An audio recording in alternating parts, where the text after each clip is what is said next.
El tema es súper chévere. El tema me encanta y es la adoración.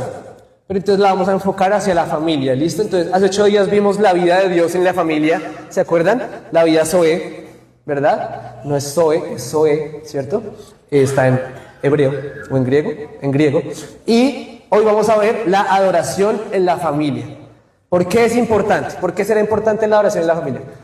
Bueno, Larry y Samuel no van a recibir regalo del Día de la Mujer, aunque estén sentados en el ala de la mitad, ¿ok? ¿Listo? ¿Por qué es importante adorar? Y eso es lo que vamos a tratar de entender. Entonces, si nos vamos hoy con algo cumplido, es que nosotros descubramos cómo adorar juntos transforma nuestras familias. Ese es el propósito del día de hoy, que entendamos como iglesia que adorar juntos transforma nuestras familias. Amén, eso lo vamos a entender. ¿Cómo las transforma? Bueno, a grandes rasgos, pues nos acerca a Dios, nos acerca entre nosotros, ¿cierto? Nos abre puertas, es decir, nos transforma porque nos hace rebosar en nuestras familias. ¿Queremos un rebosar en la iglesia? Amén. ¿Queremos un rebosar en nuestros trabajos? Amén, ¿cierto? Como de plata, no mentira. ¿Queremos un rebosar en nuestros trabajos? ¿Queremos rebosar dentro de nosotros también? ¿Cierto? Que el Señor esté dentro de nosotros, pero también en la familia. Es decir, ¿será importante o no será importante? Amén. Salmos 23:5, ¿qué dice? Aderezas mesa, está ahí o allá, en presencia de mis angustiadores, unges mi cabeza con aceite y mi copa está rebosando. Gloria a Dios, estamos rebosando. Bueno, y vamos a leer Salmos 95 del 1 al 7. Vamos a leerlo del 1 al 7. Salmos 95, versículos del 1 al 7. Tu Biblia dice, cántico de alabanza y adoración. Y el salmista empieza a decir desde el versículo 1, venid, aclamemos alegremente a Jehová, cantemos con júbilo a la roca de nuestra salvación. Lleguemos ante su presencia con alabanza, aclamémosle con cánticos. Porque Jehová es Dios grande y Rey grande sobre todos los dioses. Porque en su mano están las profundidades de la tierra y las alturas de los montes son suyas. Suyo también es el mar, pues él lo hizo y sus manos formaron la tierra seca. Y yo quiero que tú resaltes el versículo 6 y el 7. Dice, venid, adoremos y postrémonos, arrodillémonos delante de Jehová nuestro Hacedor, porque él es nuestro Dios, nosotros somos su prado y ovejas de su mano. Amén. Dice, si oyeres hoy su voz, pero ella continúa con el versículo 8, y ese es otro tema. Bueno, este versículo es tremendo, ¿verdad? Es muy bonito, habla acerca de la adoración, y si estás tomando apuntes, el título que le he puesto a esta prédica es adorar más, rebosar más. ¿Listo? Adorar más, si quieres ponerlo con el símbolo más de suma, ¿cierto? Adorar suma, rebosar suma, ¿listo? Adorar más, rebosar más. Y tengo una historia. Esta es una historia medio larga, pero es súper interesante. No pedí fotos, y aquí sí podía pedir fotos. Bueno, ya que es la historia de un evangelista, de un misionero de los 1800 a mediados de ese siglo. Este hombre se llamaba Robert J. Thomas. ¿Sí? Por si quieres buscarlo en tu casa después, Robert Thomas o Robert J. Thomas. Hay varios Robert Thomas, entonces búscate el que después con la historia sepas cuál es. Este hombre siente un llamado misionero de parte del Señor hacia la China. En ese momento, no hacia una China, sino hacia el país, la China, ¿cierto? En ese momento, China estaba pasando por una coyuntura bastante complicada, y es la guerra del opio. ¿Cuántos han escuchado de la guerra del opio? El opio era una planta, ¿cierto?, que producía ciertos efectos psicosomáticos en las personas, y entonces la gente quería mucho esa planta, y bueno, se formó toda una guerra alrededor pues de esto, y entonces había mucha necesidad en China. Y en ese momento en Londres había una cosa que era como una institución de misioneros, ¿cierto? Un instituto de misioneros que iban, se formaban, pasaban sus hojas de vida, ellos las revisaban, decían, bueno, tú vas para acá, tú vas para allá. Chévere esto, ¿cierto? Tener un instituto así. Pero entonces allá fue Robert Thomas a presentarse. La historia cuenta que este hombre era muy genio, era muy dado a los idiomas. Entonces él a los 22 años no solo sabía inglés, porque él era de Gales, ¿cierto? De ahí de Reino Unido, sino que también sabía latín, sabía griego, ¿cierto? ¿Cuántos a sus 22 años ya aprendieron latín y griego? ¿No es cierto? Eso es como para muy poca gente, pero entonces este hombre lo sabía todo esto, entonces dice que sintió un llamado en ir hacia China.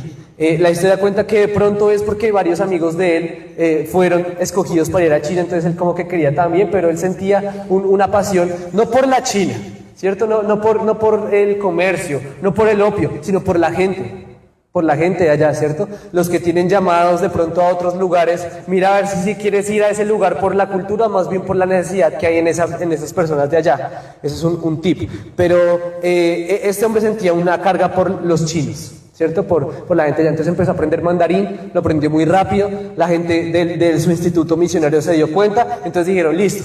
La primera vez le rechazaron la propuesta, pero la segunda vez dijeron, listo, vaya a China. Entonces va a China, el man ayuda a traducir la Biblia, el Nuevo Testamento al mandarín, severo eso, ¿cierto? O sea, hay Biblias terminadas en mandarín en la actualidad porque Robert J. Thomas fue allá a ayudar con esta misión, gloria a Dios por esto, pero él no es famoso por esto. Él es famoso porque es el primer misionero en incursionar el evangelio en Corea. Sí, y Corea no era como ahorita, ¿verdad? Así todas dramas coreanos, los juegos del calamar, ¿cierto? Y cosas raras ahí, sino que era solo una Corea. No había ni Corea del Norte ni Corea del Sur en ese momento, era una sola Corea, y entonces él llega a una ciudad que es la capital actual de Corea del Norte, que es la de Corea del Norte. ¿Cuál es la capital de Corea del Norte? Bueno, ahora van a saber cuál es la capital de Corea del Norte, se llama Pyongyang, gracias. Es para que lo anoten ahí para sus memorias bibliográficas. P-Y-O-N-G-G-Y-A-N-G. ¿Listo? Pyongyang. Entonces este hombre llega allá. Antes no había regímenes comunistas extraños todavía ni nada, pero sí la gente era muy reacia a los extranjeros. Decían que se contaminaban pues de culturas que no eran propias, ¿cierto? Entonces no querían extranjeros. Pero entonces habían unas cosas en China llamadas las chatarras o las basuras chinas, las Chinese junk, y son como unas balsas que tienen como unos dientes rojos, ¿cierto? Como unas velas en forma de dientes rojos, y las han visto como en Tom Sawyer y en esas historias así. Entonces este man se iba en eso, y su trabajo misionero no era como, hola, Edith y Cero, ¿cierto? No, ese no era su trabajo misionero no era, ¿cierto? Estaba en coreano, ¿verdad? Entonces, ¿sabes qué hacía él? Él traducía las Biblias al coreano y cogía las Biblias y las tiraba así por la costa, por la orilla del mar, de los ríos que habían ahí. De pronto ese es un trabajo misionero que nos gusta a algunos, ¿cierto? Porque no tenemos que tratar con personas, sino como tome la Biblia y mire a ver qué hace. No, mentiras. Pero sí, entonces estos, para evitar como problemas con la gente, con los oficiales que querían sacarlos de ahí, siempre trataron de hundir los barcos y todo, entonces lanzaban las Biblias y al que le cayera, ¿sí? Ellos no hacían discipulados, no hacían growth, no hacían consolidación, ¿cierto? Ese era un momento diferente en la historia y entonces la gente se convertía así, o eso esperaban por lo menos. Muchas personas murieron durante ese tiempo y entonces Robert J. Thomas era uno de los 10 que habían enviado este instituto misionero y era uno de los 2 que seguía vivo, de esos 10 que habían enviado. Él tenía realmente una pasión en su corazón por Corea.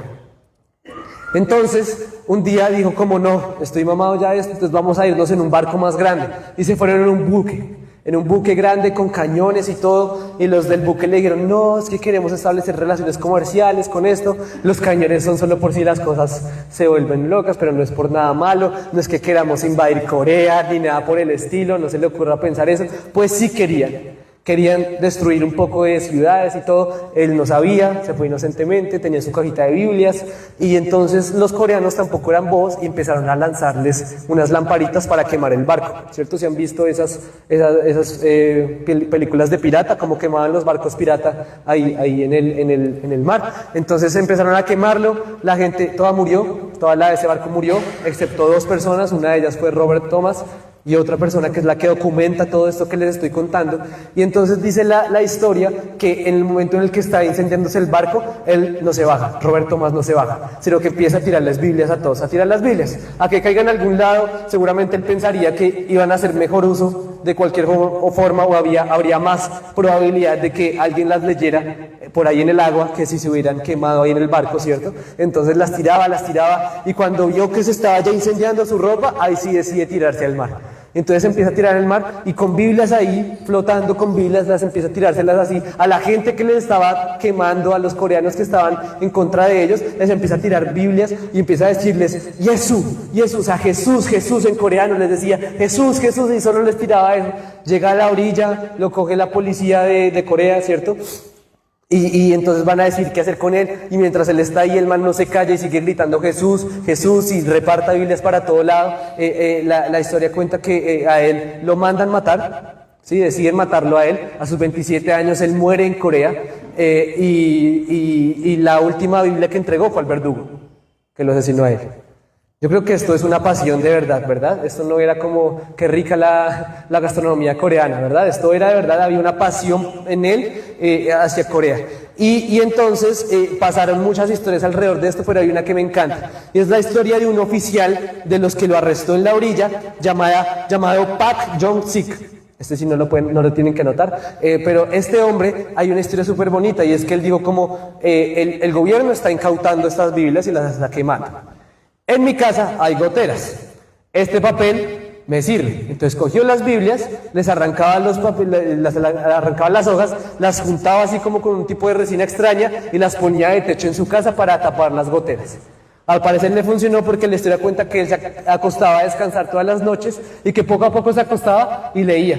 Iba leyendo, y sin nadie evangelizarlo, sin nadie hacer la oración de fe, él recibió al Señor Jesús en su corazón. La palabra es viva. Amén. Y es eficaz. Amén. Y es más cortante que toda espada de doble filo y penetra, ¿cierto? Hasta separar el alma del espíritu. Gloria a Dios.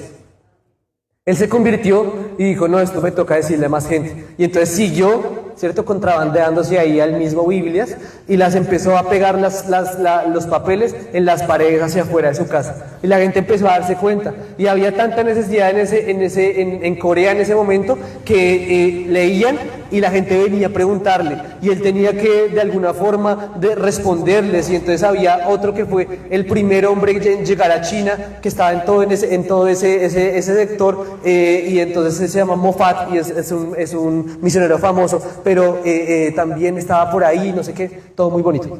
Y entonces él no lo habían matado como al pobre Thomas. Sin embargo, en ese lugar, en esa casa de Biblias en el techo, en esa casa fue la primera iglesia en Pyongyang, imagínense. Fue la primera iglesia en ese sector de Corea. Y yo creo que Tomás nunca se lo alcanzó a imaginar, pero este era el propósito que él tenía. Gloria a Dios, él estableció eso. Pero ¿saben? Esto no se quedó ahí. Corea del Sur actualmente es el país con más porcentaje de población cristiana en el mundo. Tremendo, ¿verdad? Y todo esto fue porque un día un loco se puso a lanzar Biblias, ¿cierto? A decir Jesús, pero pasa algo, y es que en esta iglesia del pastor David Yonggi Cho, que fue la iglesia más grande del mundo durante un tiempo, habían 1 millón de miembros en esta iglesia. O sea, el Campín tiene capacidad para ¿cuánto? ¿80,000 personas? 1 millón de miembros tenía esta iglesia, tremendo, ¿verdad? No cabían. Pero entonces esto, ¿qué pasó? ¿Cierto? O sea, ¿en qué momento pasamos de matar al de las Biblias a tener una iglesia tan grande? Y es que durante mucho tiempo la gente leía la Biblia y decía, esto es cierto, y se arrepentían, y habían reuniones, y en las reuniones hacían filas para confesar pecados. ¿Sí? No a alguien por ahí detrás de una pared, sino confesar sus pecados. La Biblia dice que el que confiesa sus pecados y se aparta, alcanzará misericordia. Ellos llegaban a confesar pecados. Y sabes, 40 años después de la muerte de Tomás, llegó un hombre a confesar un pecado que hizo. Y el pecado que hizo fue que él había sido el verdugo de Robert Thomas. Pero que él sabía que él estaba mal. La iglesia se conmocionó tanto que cuenta la historia que todos en esa congregación, y no en una congregación chiquita, se pusieron a llorar. Todos empezaron a llorar, todos en un máximo arrepentimiento, y dice que cuando todos se dieron cuenta estaban todos en el suelo. Y en este punto ocurre algo y los coreanos le llaman el grito. El grito en Corea, que es como el avivamiento, ¿sí? El grito. Y dicen ellos que ese grito no se ha acabado, sino que unas veces se escucha más que otras, ¿cierto? Cuando van así como más gente, cuando van como menos.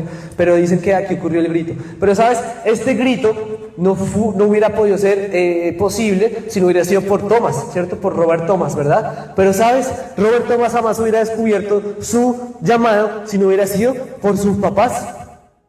Porque sus papás eran pastores en Gales. Literalmente tenían una casa que quedaba al lado de la capilla que ellos pastoreaban, en la que ellos pastoreaban. Y bueno, eso es funcionar como distinto, no es acá como que el Señor envía a un pastor a un sitio y hágale de una, sino que allá sí toca como con procesos y tocaba pasar un examen y todo. Era una cosa distinta en ese momento. Pero entonces ellos los movían. Y sabes, Robert Thomas dice que la historia que en todas las casas en las que él estaba, no importaba que fuera esta o fuera esta, en todas las casas sus papás siempre le decían, Dios es lo más importante. Dios es lo primero, ¿sí? Había un ambiente de adoración en su casa, ¿sí? Puede que no fueran los más cantantes, ¿cierto? Ellos no estaban aquí en Gales y después allá en Liverpool, en unos 100 años más adelante, estaban los Beatles, ¿cierto? No eran los Beatles, pero ellos adoraban. Con todo lo que hacían, adoraban al Señor. De hecho, cuenta la historia que en la última casa en la que vivió Tomás con sus papás, en la misma cuadra, vivía el creador del Big Ben. El reloj de Londres famoso. Este man estaba metido como en ciertas áreas de la historia, ¿verdad? Pero entonces en ese momento del grito de Corea hubo 30.000 conversiones ese año. 30.000 personas se convirtieron en el grito de Corea. ¿Sí? Esto es mucha gente, se convirtieron en un año. Y le damos la gloria a Dios porque sabemos que para Pacho puede ocurrir algo igual. Amén. De pronto hace falta alguien así osado como Robert Thomas, que no le importa empezar a repartir la palabra del Señor por todo lado, ¿verdad? Y nosotros quisiéramos, de pronto no sé si todos quisiéramos ser ese, pero sí quisiéramos que alguien lo fuera por lo menos. ¿Y sabes cómo nos podemos asegurar de eso? Así como lo hicieron los papás de él. Que nuestras casas se vuelvan un lugar donde lo que más se dice es la palabra del Señor, donde lo que más se habla es de adorar al Padre, donde lo que más se hace es compartir un tiempo agradable entre nosotros, pero no porque nos guste la rumba, no porque nos guste la cerveza, no porque nos guste hablar del otro, sino porque nos gusta adorar al Señor. Nuestras casas volverlas un lugar de adoración al Señor. Así que vamos a leer un poco lo que vimos ahorita en Salmos 95. Dicen los versículos 1 y 2. Venid, aclamemos alegremente a Jehová, cantemos con júbilo la roca de nuestra salvación. Lleguemos ante su presencia con alabanza, aclamémosle con cánticos. Venid, lleguemos, vamos, vengan, ¿sí? Requiere una congregación. Si tú puedes adorar solo, gloria a Dios, pero cuando pasan cosas bonitas en la historia es cuando hay una congregación, es cuando la gente se congrega, ¿sí? Y no me refiero solo a los tiempos dominicales, ¿sí? La congregación no es solo la iglesia, tú puedes anotar eso, la congregación no es solo la iglesia, ¿sí? Tú te congregas en tu casa cuando van a comer juntos, ¿sí? Porque hay una reunión de gente, congregaciones. Reunión, ¿sí? Ahí se están congregando. Tú te congregas en tu colegio cuando se reúnen a hablar del otro, cuando se reúnen a hablar bobadas, o te congregas de pronto en tu trabajo, ¿cierto? En una junta, en tu trabajo, ¿cierto? Para definir el curso de acción de este año. Eso también es una congregación, ¿sí? Pero la Biblia dice que no debemos dejar de congregarnos. Extraño, ¿estará refiriéndose entonces a hablar mal de los compañeros del colegio? No. Pero tampoco se está refiriendo a la iglesia, porque iglesia viene del griego eclesia, que significa los que salen. ¿Cómo nos congregamos si somos los que salimos? Se estará refiriendo entonces ahí el autor del libro a decir que debemos instaurar unos hábitos y una congregación en nuestras casas, en los lugares donde sí nos congregamos, en los lugares donde sí iban a compartir la palabra del Señor. ¿Sabes qué dice la palabra de Hechos que hacían en ese momento? Esos apóstoles decían que permanecían en la doctrina de los apóstoles, en la palabra de Dios, en la comunión unos con otros, en el partimiento del pan y en las oraciones. Y aunque aquí comemos, y es muy bonito, el partimiento del pan lo hacían en las casas. La congregación empieza en las casas, en las familias, en el núcleo familiar. Allá, no el arrunchis, sino la congregación, ¿verdad? Y sigamos leyendo, versículos 3 en adelante, dice, porque Jehová es Dios grande y Rey grande sobre todos los dioses, porque en su mano están las profundidades de la tierra y las alturas de los montes son suyas. Suyo también es el mar, pues él lo hizo y sus manos formaron la tierra seca. ¿Cómo empieza el versículo 3? ¿Cuál es la primera palabra del versículo 3? Vamos a esperar ahí. Porque. Significa que ahí te está dando la razón por la que tienes que venir a adorar al Señor. Porque Él es un Dios grande, porque Él es un Dios fuerte, porque Él es Rey grande sobre todos los dioses, porque Él creó los mares, Él creó los montes, ¿cierto? Él tiene eso en sus manos, dice que en sus manos sustenta todo el universo. Gloria a Dios por lo que Él es, por lo que Él hace, ¿sí? De pronto puedes tomarlo así a manera del Dios creador, así grande, pero también en tu vida. Por eso adoramos al Señor, por lo que Él es, porque Él es mi sanador, porque Él es mi libertador, porque Él es mi proveedor, por lo que Él hace, por lo que Él hizo con mi hijo, por lo que Él está haciendo en mi vida, por lo que Él va a hacer en mi trabajo, ¿sí? Por eso venimos a adorar al Señor. 6 y 7 dicen: venid, adoremos y postrémonos, arrodillémonos delante de Jehová nuestro Hacedor, porque Él es nuestro Dios, nosotros el pueblo de su prado y ovejas de su mano. Cuando nosotros entendemos la adoración, así como la está hablando el salmista, empieza a desarrollarse en nosotros una actitud de humildad. Vengan, postrémonos, arrodillémonos, ¿cierto? Delante del Señor, ¿sí? No delante del problema, no delante de la situación, no, ay, sí, me pasó, no, ¿qué vamos a hacer? ¿Qué vamos a hacer? No, sino arrodillémonos y rindámonos delante del Señor, delante de su poder, delante de él, diciendo: Señor, sin ti, ¿qué vamos a hacer? Nada, sin ti nada, pero contigo, Señor, yo sé que soy más que vencedor. Yo sé que junto con Jesucristo tú me has entregado todas las cosas. Yo sé que para los que aman a Dios, todas las cosas les ayudan a bien.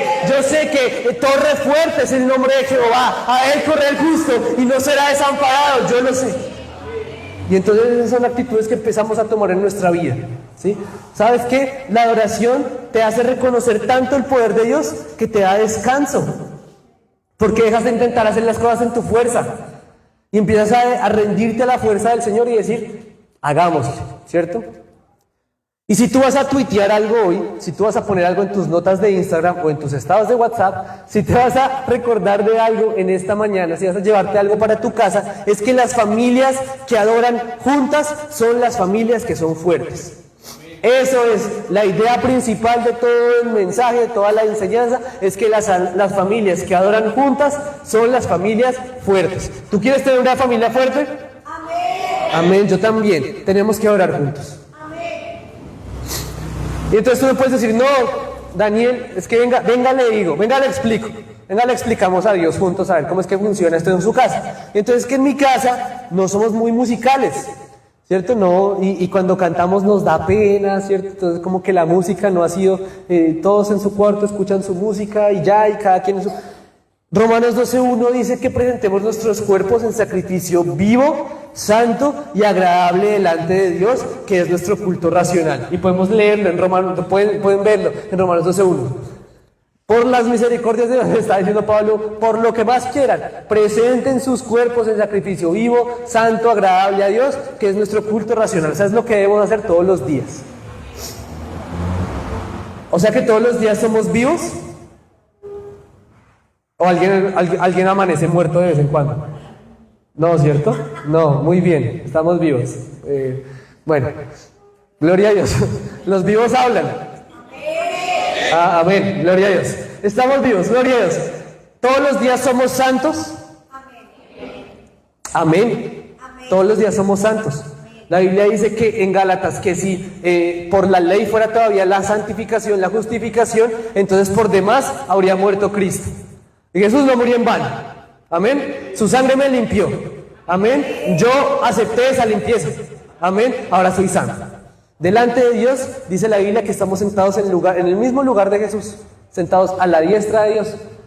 Para Dios, nosotros y Jesús estamos a la misma altura, posicionalmente. Gloria a Dios. ¿Somos vivos entonces? Sí. ¿Somos santos? Amén. Entonces tu cuerpo también es agradable para el Señor. Lo que tú hagas, lo que tú hables, cómo cantes, lo que digas, cómo lo digas, así es agradable para el Señor. Gloria a Dios. Esto es reconfortante para las personas que de pronto cuando se desmayan no vuelven en sí, sino que vuelven en fa. ¿Verdad? Como que el afinar no es muy no es un hábito en sus casas, ¿verdad? Pero la música es solamente una expresión de la adoración. Incluso la Biblia habla de que hay música dentro de nuestros espíritus y que podemos cantar eso. Cuando reconocemos la grandeza del Señor, hay como un convencimiento dentro de mí que dice, sí, Dios, tú eres grande, tú eres poderoso verdaderamente, de donde me sacaste y donde estoy. Hace 10 años no me hubiera imaginado ni 5 de lo que estoy haciendo hoy en día. Gloria a Dios. La otra que me pueden decir, que creo que es la más famosa de todas, es que no tenemos tiempo cuando estamos todos juntos, ya estamos dormidos, porque es que hacemos muchas cosas durante el día, ¿cierto? Somos una familia del siglo XXI, ocupada, haciendo cosas, el tiempo es oro, hay que producir, porque el Señor no puede darme lo que yo necesito en poquito tiempo, sino que tengo que estar haciendo, y entre más activo yo sea, más me bendice el Señor. Primera de Herejes 3:13. Estar ocupado no es ser productivo. La Biblia dice, o nos hace dar cuenta, de que las personas con Dios se demoraban menos haciendo las cosas que tenían que hacer. Dios puede hacer contigo en 5 minutos lo que tú no lograrías hacer en 5 años. Él tiene el poder de hacerlo. Hay que darle la gloria a Él entonces, hay que adorarlo, hay que dedicarnos a Él.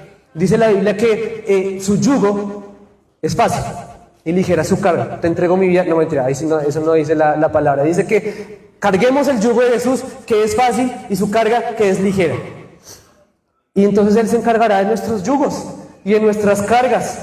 Amén. ¿Y cuál es la carga de Jesús? Ahí está el perrito otra vez. ¿Cuál es la carga de Jesús? Que todos sean salvos. Cuando volvemos eso en nuestra carga, entonces Jesús se carga con nuestras cargas. ¿Y quién cree que se puede encargar mejor de mis problemas? ¿Jesús o yo? Yo creo que Jesús, ¿cierto? Toma mejores decisiones. Entonces, encarguémonos nosotros, vamos a la fija, y encarguémonos de lo de Él, y Él se encargará de lo nuestro. Y otra cosa muy importante que dice la palabra de Dios está en Salmos 22:3. Y este lo sabemos. Este lo sabemos. Salmos 22:3. ¿Qué dice? Tú eres santo, tú habitas entre las alabanzas de Israel. Y cuando la Biblia habla de Israel en el Antiguo Testamento, habla de la iglesia. Él habita en medio de las alabanzas de nosotros. Amén. O sea que Él habita aquí. Y no clamamos, Señor, visítanos, ven, Espíritu Santo. No, Él ya habita aquí. Él no viene de visita, Él vive acá, en las alabanzas de su pueblo. Yo quiero hacerte una pregunta, ¿Él habita en tu casa? No, no me digas amén. ¿Él habita en tu casa? ¿En tu casa hay alabanza? Porque Él habita en las alabanzas de su pueblo. Amén. Él habita en mi casa. Amén. Vamos entonces a procurar que Él habite en nuestras casas. Queremos rebosar. Pero para que rebosar de algo, tiene que haber mucho de algo, ¿cierto? ¿Y de qué queremos rebosar? Pues de Dios. Tiene que haber mucho de Dios. ¿Y cómo puede haber siquiera algo de Dios si Él habita en las alabanzas de su pueblo? Pues tenemos que alabar. Queremos que Dios rebose en nuestras familias. Queremos que lo que se hable en nuestras casas sea simplemente de las bendiciones que el Señor nos ha dado. Queremos engrandecer el nombre de Dios. Pues tenemos que entonces hacer que Él habite ahí. Y Él habita ahí, en sus alabanzas, en las alabanzas de su pueblo. Y entonces tenemos que alabarlo. Anota esto. La oración no es un lujo, es una prioridad. A veces tratamos la oración como si fuera un lujo. Uy, el de los domingos. La canción que ponen allá y que tocan los muchachos, tremenda, severa. ¿Y cuál es, pastor? Dígame. Y la escuchamos una vez en la semana, ¿cierto? La oración es una prioridad. No, pero es que yo no puedo escuchar música todo el tiempo. No, la adoración no es música. La música es una forma de adorar. La adoración es el fruto de labios que confiesan el nombre de Jesús. Entonces, si a ti viene alguien a decirte, no, es que tú tienes tripletrocracia crónica, me la acabo de inventar, tripletrocracia crónica, y entonces tú lo primero que dices es, ay, Dios mío, ¿qué vamos a hacer? No, ya, aquí se acabó todo, venga, escribo mi testamento, ¿cierto? Le voy a dejar tantas casas y tantos carros, gloria a Dios por los testamentos llenos de herencia.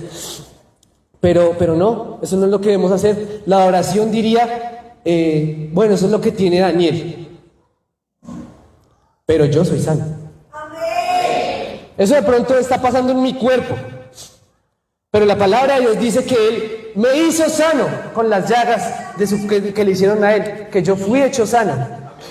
La Biblia dice que yo ya soy bendito con toda bendición espiritual. Y la tripletrocracia no es una bendición espiritual. Pero yo ya fui bendito con las bendiciones espirituales, entonces eso no tiene poder en mi vida. Eso es adorar. ¿Sabes qué es adorar también? Es decir, sí, tienes razón, perdóname. Eso también es adorar. ¿Sabes qué también es adorar? Es llegar en la noche a la casa en vez de decir, no me tienen comida hecha, no lavaron la loza. Es decir, gracias Dios por este día. Gratitud también es una forma de adorar. Perdón también es una forma de adorar, ¿cierto? Hablar vida también es una forma de adorar. ¿Sabes qué es algo tenaz? Algo terrible. Y es que todo lo que hacemos, decimos, pensamos, es un acto de adoración. Asegurémonos de que adoremos a Dios y no a otras cosas o a otras personas. La aplicación de esto, entonces, es saca tiempo en tu casa, con tu familia, para adorar al Señor. Saca un tiempo, ¿listo? Entonces yo te voy a poner un ejemplo, es mi casa, ¿sí? Y con la humildad requerida para esto, pero mi casa ha sido, gracias a Dios y por su misericordia y por su gracia, un lugar en donde se ha hablado de Dios toda la vida y donde hemos adorado a Él. Entonces voy a darte 3 cosas que nos funcionaron a nosotros, que de pronto te pueden funcionar a ti. Sin embargo, necesito que ores y le pidas dirección al Espíritu Santo para tu caso específico, ¿ok? No todas las familias somos iguales, ¿sí? Eso nos funciona a nosotros 5, puede que te funcione a ti, empieza haciendo esto y a medida que vayamos en el paso a paso, el Señor te va a dar también una forma de hacerlo en tu casa y en tu familia. Sobre todo a los padres, que son las cabezas del hogar. Lo primero que hacíamos son las noches de propósito. No se llamaba así, este nombre me lo inventé ayer. Pero estas noches de propósito era que de lunes a viernes nos reuníamos por las noches, estábamos en el colegio todavía, entonces esto era sencillo, nos reuníamos los 5 por las noches y entonces los lunes era lunes de leer la palabra, martes de un invitado especial, o sea, veíamos la prédica de alguien por YouTube, miércoles de oración, jueves de peticiones, entonces durante toda la semana recolectábamos peticiones y orábamos por esas peticiones los jueves. Y entonces llevamos un control, un Excel. Y entonces íbamos tachando en el Excel las que ya se habían cumplido.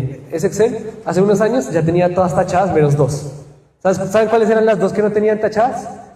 El carro, que fue una semana después, yo me acuerdo perfecto, fue una semana después que lo recibimos y estábamos orando por una persona que se convirtiera. Esa persona hoy en día es pastor de jóvenes. Entonces creo que todas fueron tachadas. El Señor cumple las peticiones que nosotros le hacemos. Esto era desarrollado en las noches de propósito.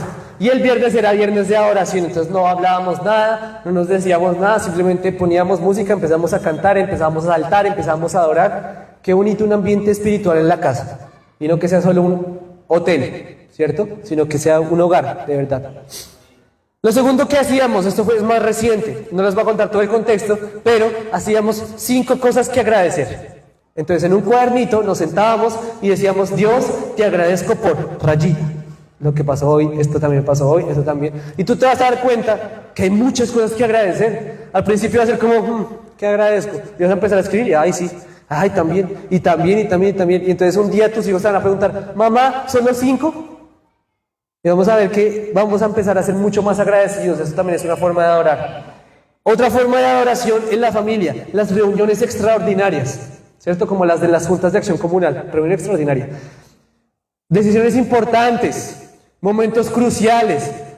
Alguno de tus familiares está pasando por un momento muy difícil en su vida, reunión extraordinaria. Vamos a orar, vamos a orar, vamos a meter en esto a Dios, vamos a hacer que Él sea el primero en esta situación. Eso también es una forma de orar en la familia. Y te lo aseguro que si empiezas a orar en tu familia se va a empezar a fortalecer. No va a ser todo color de rosa. Pero entonces ya vas a tener una actitud, la actitud correcta, enfrentando los problemas y las crisis que puedan suceder en tu casa. Y entonces llega un punto en el bosquejo que yo utilizo, es creado por un pastor y tiene unos puntos, y los chicos que han predicado en Genoma saben a qué me refiero.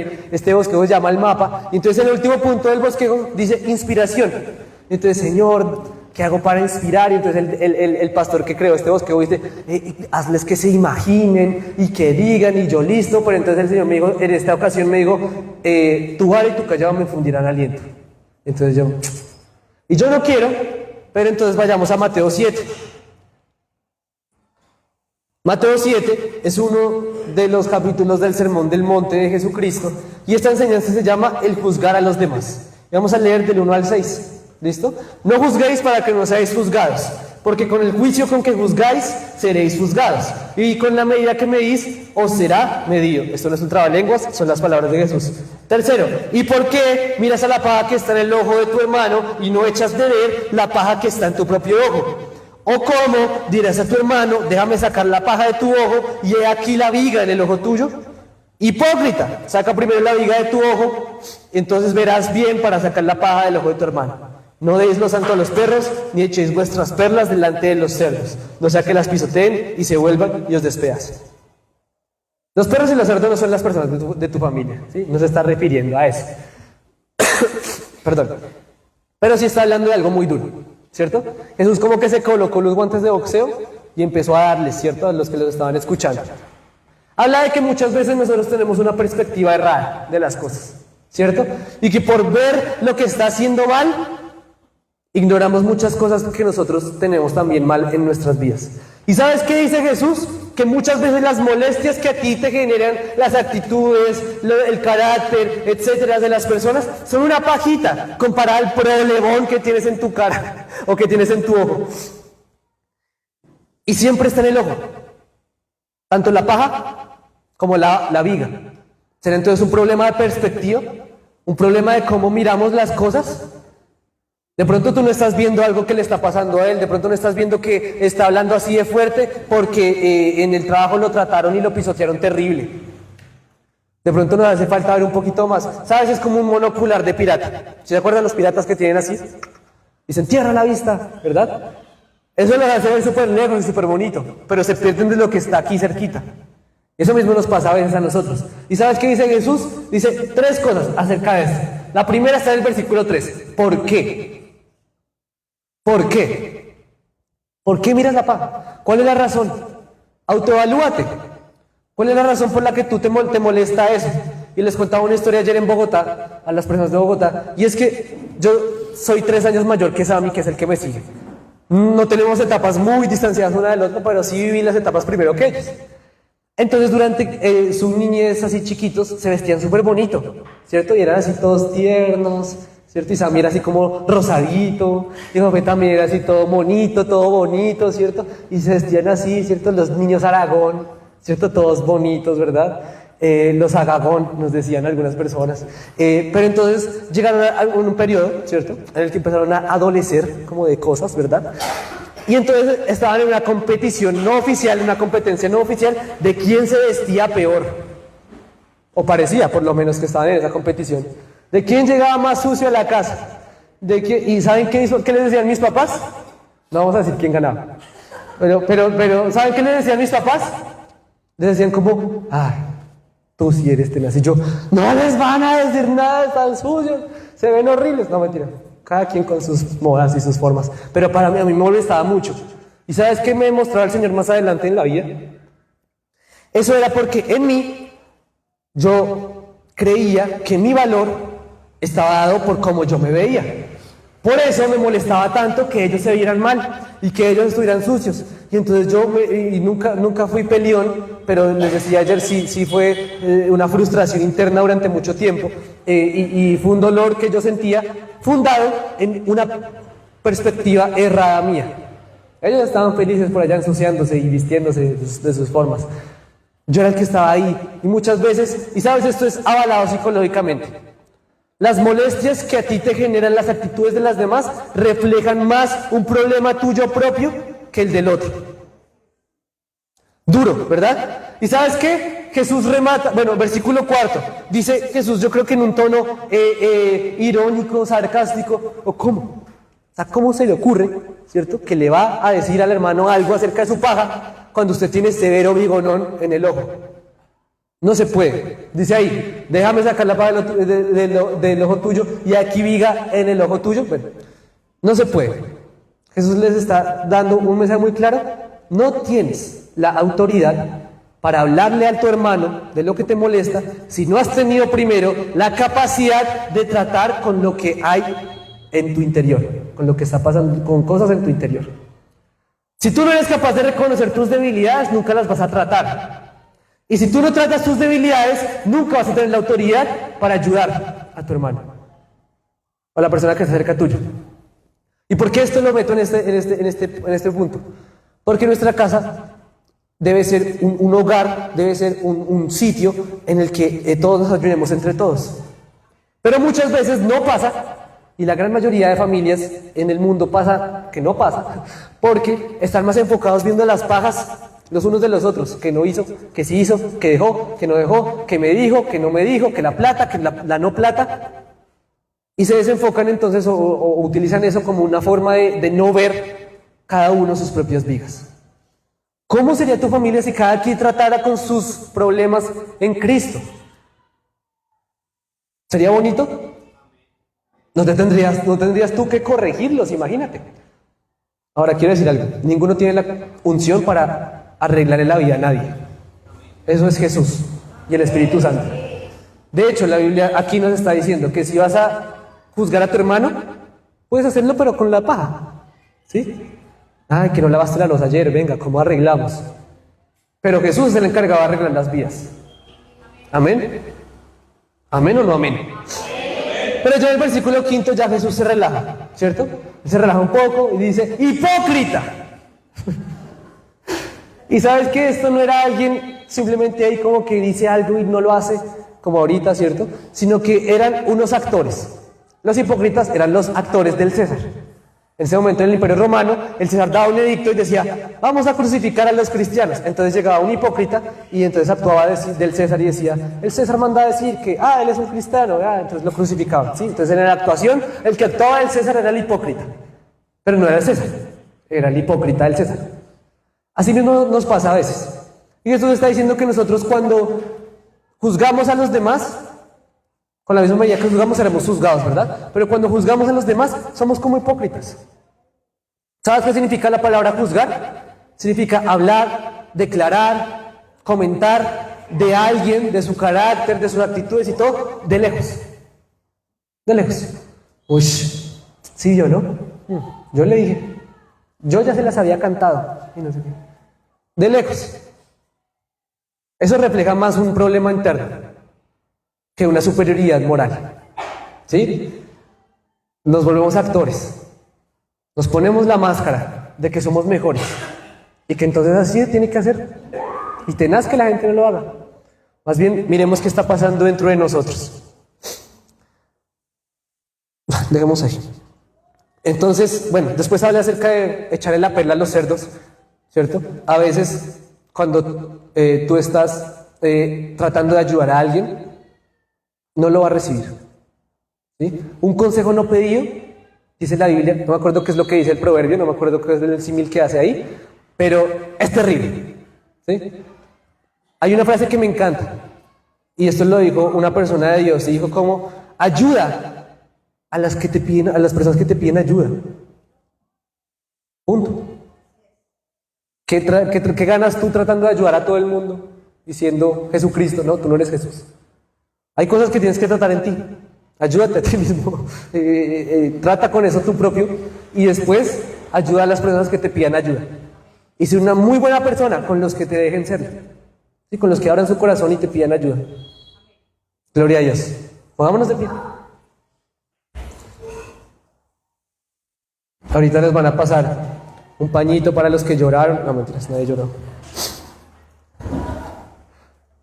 Yo sé que no es una palabra muy fácil de escuchar, pero es algo que tenemos que entender en nuestras vidas.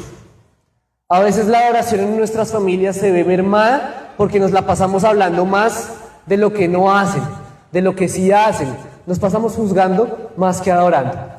Y recordemos algo, y es que todo lo que hablamos, todo lo que decimos son actos de adoración. El juzgar a quién adorará. Creo que nos podemos responder eso en nuestras mentes, cada uno de nosotros.